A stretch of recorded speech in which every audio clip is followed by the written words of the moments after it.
Bismillahir Rahmanir Rahim. Assalamu alaikum. In this audio, we will be doing some practice, some practical practice with a grammar rule that is known as al-mudaf wal-mudaf ilay.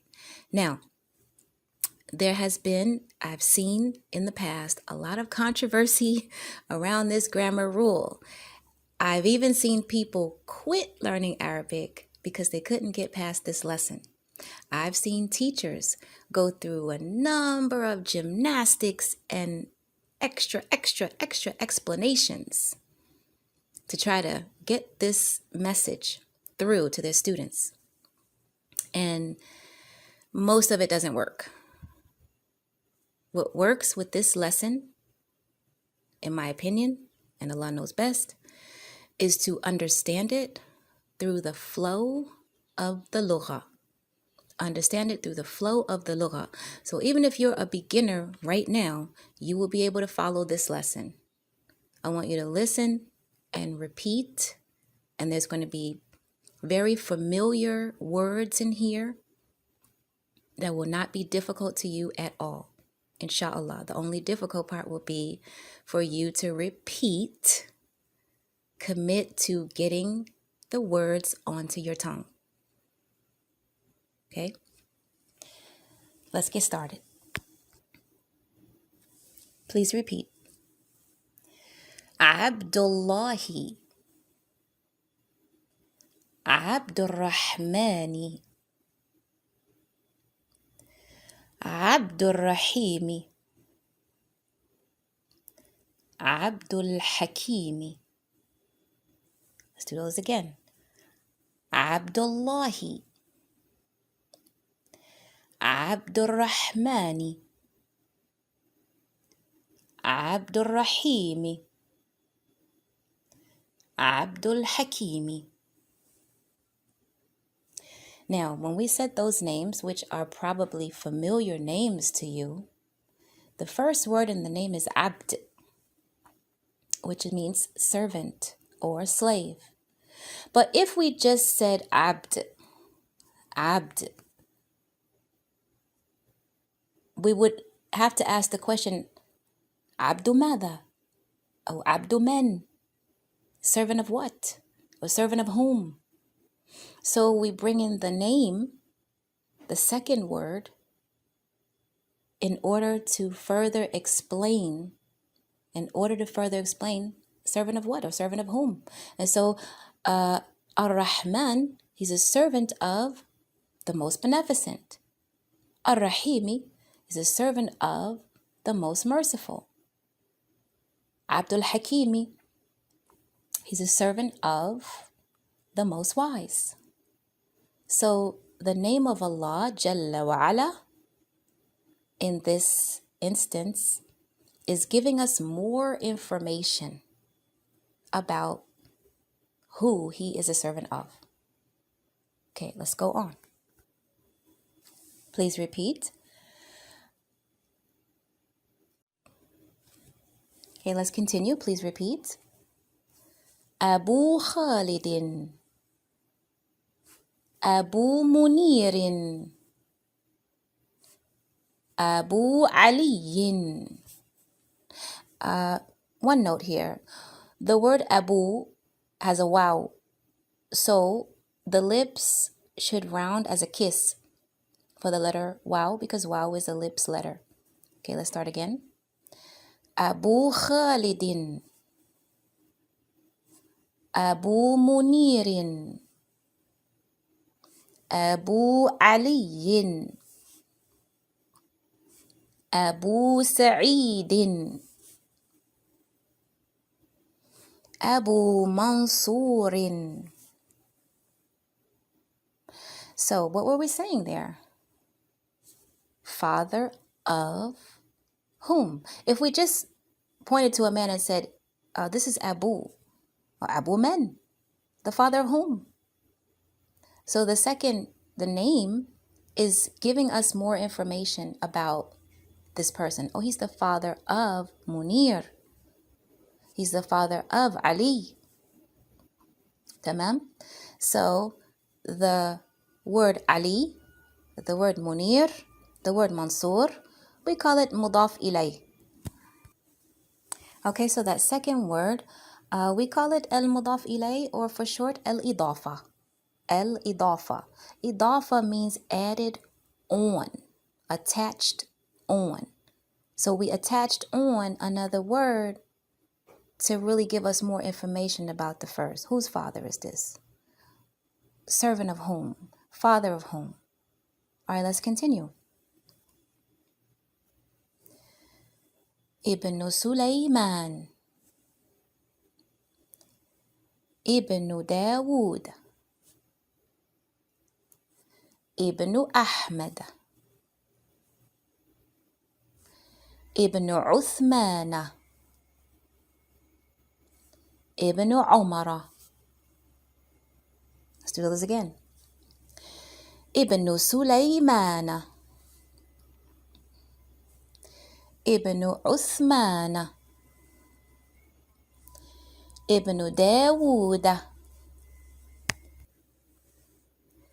Ibn Dawood, Ibn Ahmed, Ibn Umar, Ibn Uthman. Now, in these names, what were we saying?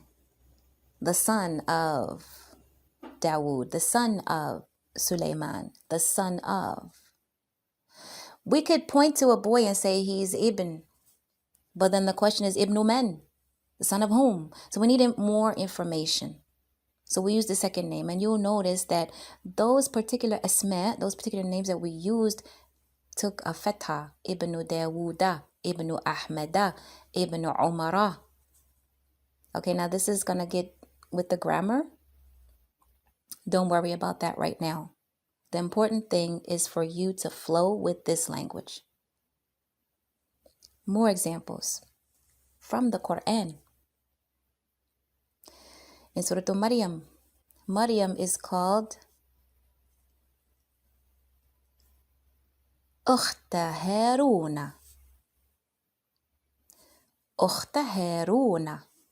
When she comes back with the baby and no husband, and the people think that she's done a terrible thing, they call her Ya Ukhta Haruna. Ya Ukhta Haruna. And Allah calls her Ibnatu Imrana. Ibnatu Imrana.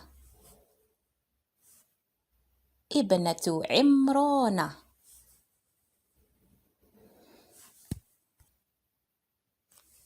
So they called her, O sister of Aaron, Ya Ukhta Haruna.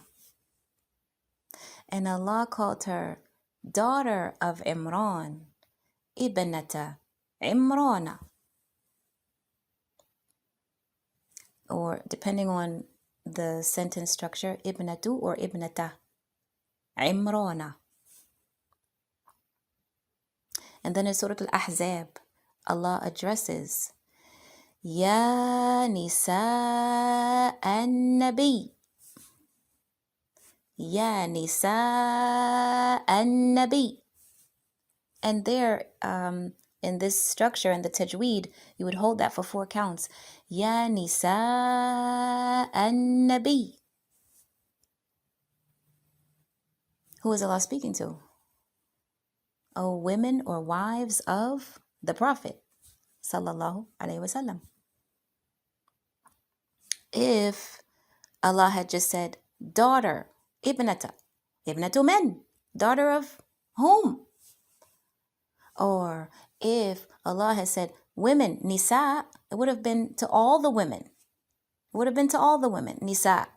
But He specified, the women of whom? Nisa'u men, nisa'u nabi, sallallahu alaihi wasallam. Another example, oftentimes in the Quran, we see the word imra'ah. Imra'ah. Say it, imra'ah.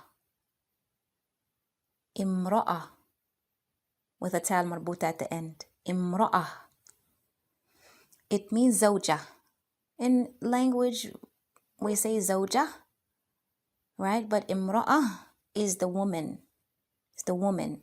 And it's used also to mean zawja, the wife. So Allah speaks about imra'ata fir'auna. Imra'ata fir'auna. Imra'ata fir'auna. The wife of whom, if he just said imra'ah, he mean any woman. But no, he means specific woman, the woman of Fir'auna. Also, Allah speaks about imra'ata Lut. Imra'ata Lut. And actually, Lut's name is going to have the kasratain. Imra'ata Lutin. Imra'ata Lutin. Try that again, because there's a ta in there. Imra'ata Lutin.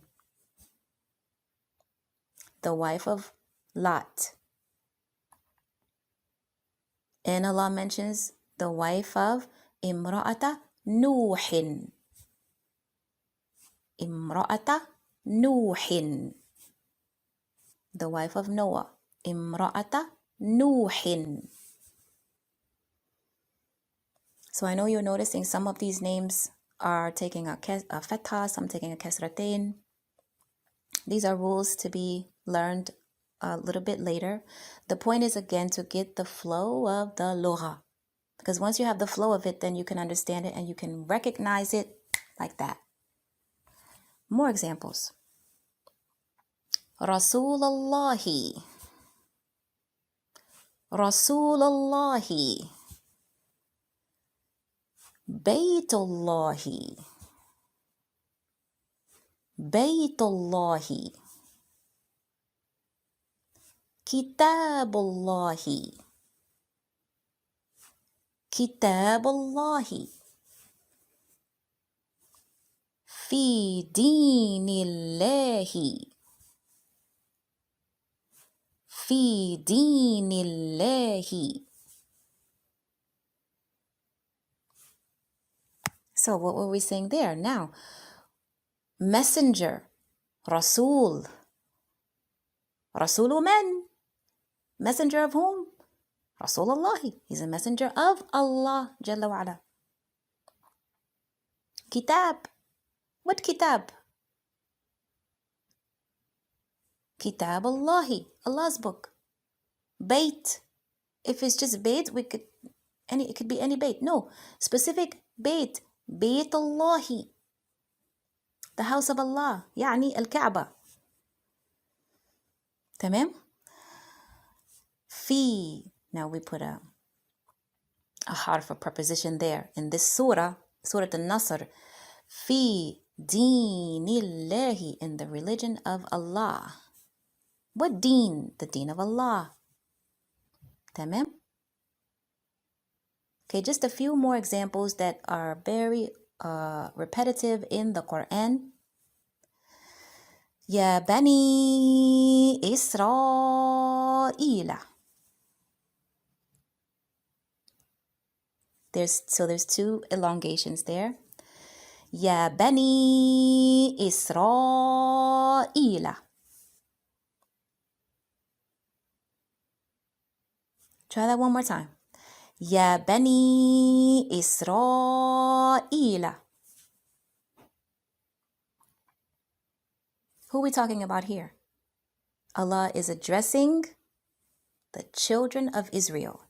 The children of Israel. Whenever you see a ya, it's an address to someone particular. O children of Israel. Another phrase we see all the time in the Quran, Ahlul Kitabi. Ahlul Kitabi. Ahlul Kitabi. The people of the book. The people, Ahlu al-Kitab, the people of the book. تمام. Couple more examples. A recurring theme in the Quran, يوم القيامة. Again, يوم القيامة.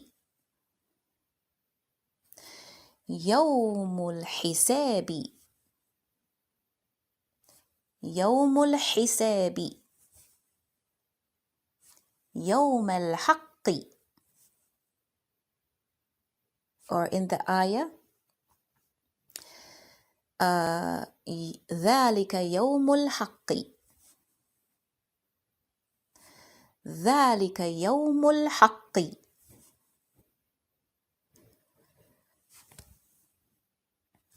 يوم الجمع. يوم الجمع.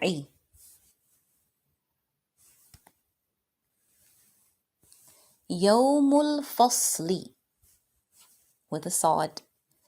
يوم الفصل. Okay, so يوم we know is a day. يوم is a day.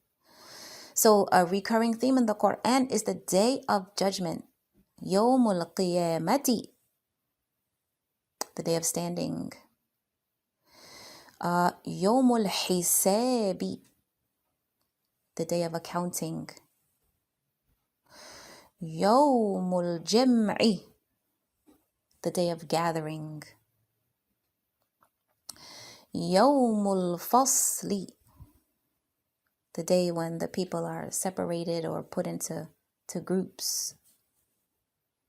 Yom, which day? If I just said Yom, we don't know which day, but Allah in these ayat, He's specifying the name of the day. And we have many names for the day of judgment in the Quran. Tamam. So I think you got the message. Now, I think inshallah from these examples, and if you go over this audio again 2 more times and get these phrases onto your tongue, this is so important. Tamam? For understanding, for building your confidence in reading and in speaking. And then when you sit down to write and to do the written and the grammar skills and the sentence structure, inshallah, then there will be more explanation, but you will already understand how it works. That's how it is. And a lot of times in language, when you were a child and you learned the English language fluently by the time you were in pre-K, and then you went to school and you learned the mechanics. So that's what we're doing right here, inshallah. Go over this audio 2 more times and then sit and do the exercises. Assalamu alaikum.